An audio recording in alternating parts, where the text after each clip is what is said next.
Hello everyone, I am Monika Sharma.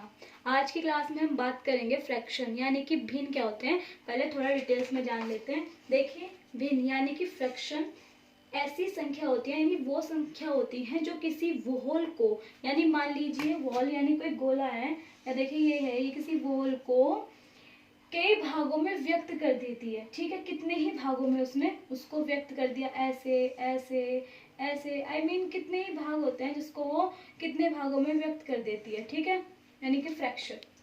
यदि किसी वस्तु के दो बराबर भाग करे जाएं, एक चीज है तो कितने भागों में व्यक्त कर दिया। अब मान लीजिए कोई गोलाकार है, इसको उसने आधा कर दिया। ठीक है, यानी कि फ्रैक्शन। यदि किसी वस्तु के दो बराबर भाग किए जाएं, यानी कि प्रत्येक भाग उसका आधा होता है। ये जो भाग है इसके आधे आधे होंगे, यानी कि 1/2 होंगे। ठीक है, आधे होते हैं। यदि इसी प्रकार किसी वस्तु के, यानी कि कोई भी चीज है हमारे पास, उसके 3 भाग कर दिए जाएं, यानी कि मान लीजिए ये इसने ले लिया ऐसे, ये ले लिया इसने, 3 भाग कर दिए इसके, तो यानी कि ये 3 भाग है, यानी 3 और अब से तो 1/3। ठीक है, ये होता है इसका 1/3, यानी कि 3 हिस्से। ठीक है, 1/3। अब मान लीजिए कोई वस्तु है, उसके 4 भाग कर देंगे। ये देखिए इस तरह से हो गए ये। ठीक है, यानी 1 2 3 4, तो 1/4, यानी कि भिन्न वो होता है जो किसी वस्तु को तोड़ दे, बांट दे। ठीक है, यानी कि उनके भाग कर दे।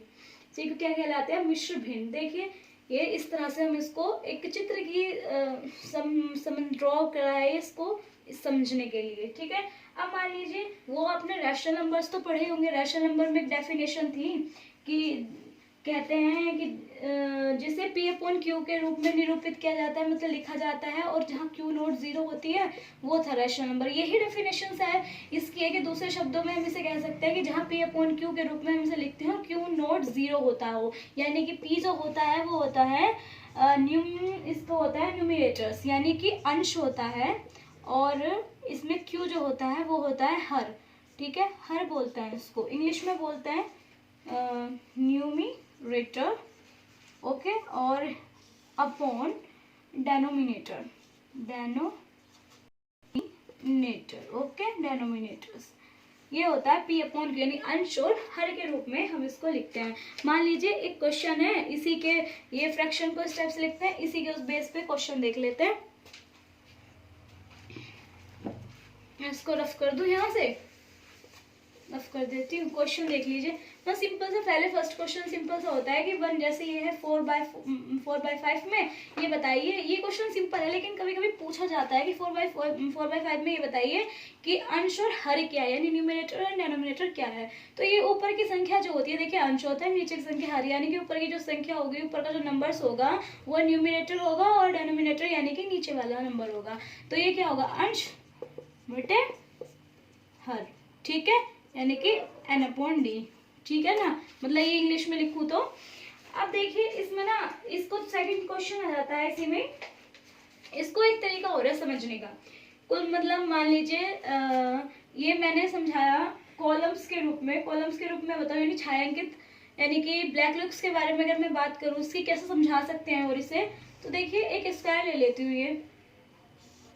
ठीक है, मान लीजिए मैं इसके ये 4 भाग कर दूं, 4 कॉलम्स कर दूं, और एक कॉलम इसको शेड दे दूं, ब्लैक लुक्स दे दूं, इसका ब्लैक लुक्स दे दिया। अब उसने पूछा कि इसमें बताओ कि हम मैंने भी समझाया था कि कौन सा हिस्सा कितने में होता है, जैसे 1/2 1/3 को कितने में है। ये देखिए सिर्फ ये एक में है, यानी 4 भाग है इसके, तो यानी कुल भाग हम इसमें लिखेंगे, कुल भाग यानी कुल कॉलम्स है इसकी, और तो है 4।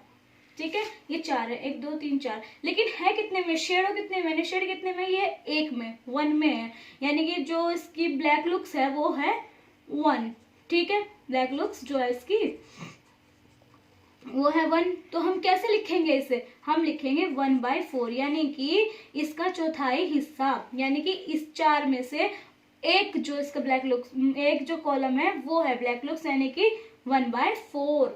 ठीक है, अब इसी को सेकंड में देख लेते हैं। जैसे मान लीजिए मैंने एक कर लिया और इसको ऐसे कर दिया, कितने 1 4 6 8। ठीक है, ये मान लीजिए ये है, तो इसमें ना मैंने 3 को शेडो कर दिया, ऐसे ये मतलब फुल करेंगे अगर शेडो करेंगे तो 3 को मैंने शेडो कर दिया, ठीक है। तो मान कितने हैं ये, अब इसमें हम गिनेंगे कितने, ये 8 हैं, तो इसके जो कुल भाग यानी कुल कॉलम्स है इसकी 8। अब देखो शेडो कितने हो रहे हैं, वो 3 हो रहे हैं, तो हम कैसे लिखेंगे 3/8, ठीक है। अब इसमें से आपसे पूछने लगे कि अंश और हर बताइए, तो 3 इसका अंश हो गया, 8 इसका हर हो गया, यानी कि डिनोमिनेटर्स एंड यूनिमिनेटर्स, इस तरह से भी ये क्वेश्चन निकल जाते हैं, ठीक है। अब इसकी बात करेंगे कि टाइप ऑफ फ्रैक्शन, यानी फ्रैक्शन कितने प्रकार के होते हैं, ठीक है।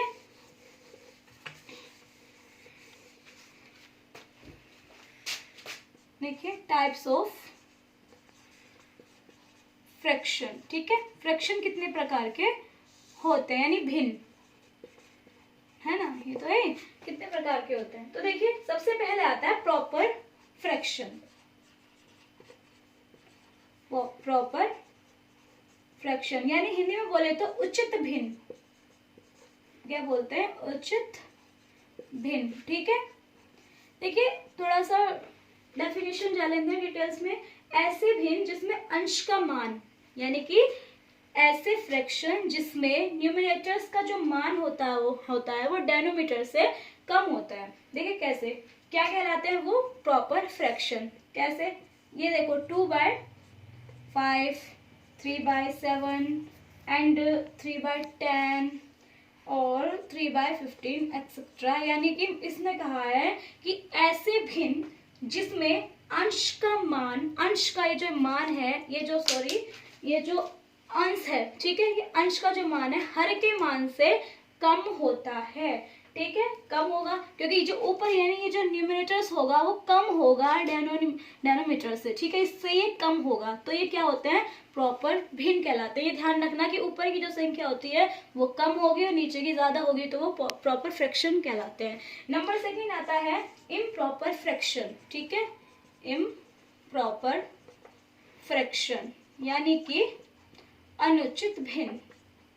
इम्प्रॉपर से तो जान ही रहे हो, अनुचित भिन्न, ठीक है। यह क्या होता है जान लेते हैं। देखिए ऐसे भिन्न जिसमें अंश का मान हर के मान से अधिक होता है। देखिए एग्जाम्पल जैसे कि 8/7 और 9/3, 11/2 और ले लेते हैं चलो 16/3 एक्सेट्रा। तो देखिए इसने कहा है अनुचित भिन्न यानी इम्प्रॉपर फ्रैक्शन ऐसे भिन्न जिसमें अंश का मान, यानी कि देखो ये जो है ये दिख रहा है ना, अंश का मान हर के मान से अधिक होता है, ये ज्यादा होगा इससे, ठीक है, ये ज्यादा होंगे इससे, अंश का मान अधिक मिलेगा। इसमें उल्टा था, इसमें प्रॉपर में अंश का मान कम था, हर अधिक थे, इसमें होगा अंश अधिक होगा, यानी कि न्यूमरेटर्स अधिक होगा डिनोमिनेटर से ज्यादा। तो जिसमें अधिक संख्या, देख ये ध्यान रखना कि जो अधिक होता है यानी ऊपर वाली जो संख्या होगी वो ज्यादा होगी निचले वाली संख्या से, यानी कि हर का जो मान होगा वो ज्यादा होगा,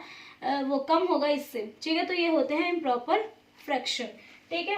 अब देखिए थर्ड आ जाता है लाइक फ्रैक्शन। थर्ड की बात अगर हम करते हैं तो वो होता है लाइक फ्रैक्शन, ठीक है। और हिंदी में बोले तो इन्हें सजातीय भिन्न, सजातीय भिन्न। देखिए क्या बोलते हैं, ऐसे भिन्न जिसमें हर समान होते हैं, मानी डायनामीटर्स यानी कि समान होते हैं, इक्वल्स होते हैं, सजातीय भिन्न कहलाते हैं। एग्जाम्पल ले लेते हैं, जैसे कि मान लीजिए 1/3, ऊपर की कोई भी संख्या 2/3 और ले लो 4/3 एंड 5/3, ठीक है। इसने कहा है एक्सेट्रा, इसने कहा है कि लाइक फ्रैक्शन वे होते हैं जिसमें डिनोमिनेटर्स समान इक्वल्स होते हैं, जिसमें ये इक्वल होगा हर अंश के मान से। ये अंश के मान तो देखो इक्वल नहीं होते, लेकिन ये इक्वल होते हैं, तो क्या कहलाते हैं, लाइक फ्रैक्शन, ठीक है। अब बात आती है कि विजातीय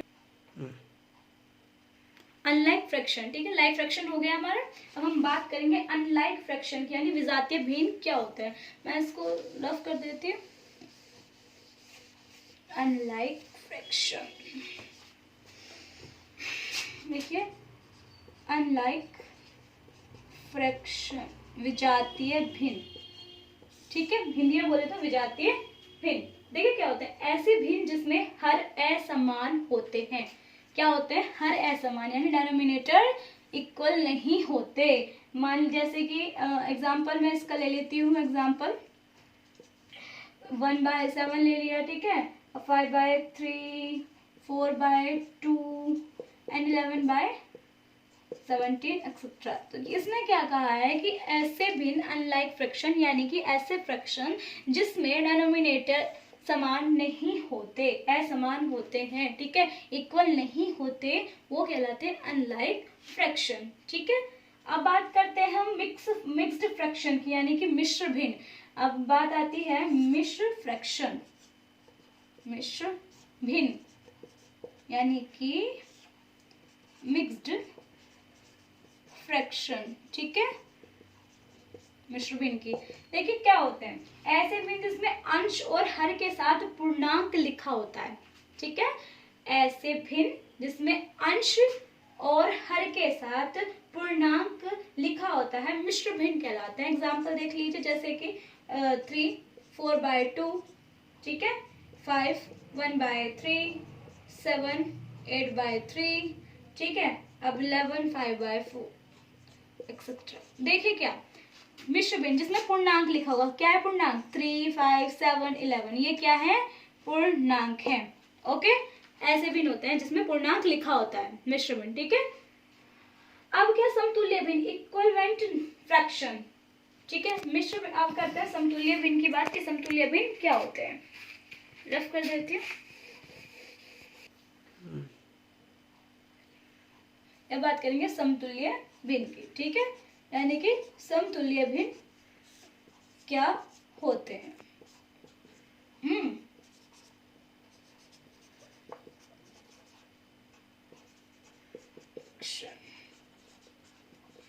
चलिए इसकी बात थोड़ा सा जान लेते हैं। देखिए ऐसे भिन्न जिनके मान समान होते हैं समतुल्य भिन्न कहलाते हैं, जिनके मान समान होंगे तो समतुल्य भिन्न कहलाते हैं। जैसे एग्जांपल ले लीजिए, 1/2 और तथा 2/4 मान समान है, क्योंकि दोनों को हल करने पर उनका मान समान होगा। इन दोनों को अगर हम सॉल्व करेंगे तो इनका जो मान होगा वो समान होगा। ऐसे भिन्न जिनके मान समान होते हैं समतुल्य भिन्न कहलाते हैं। इन्हें हम सॉल्व करेंगे तो मान समान होगा, ओके।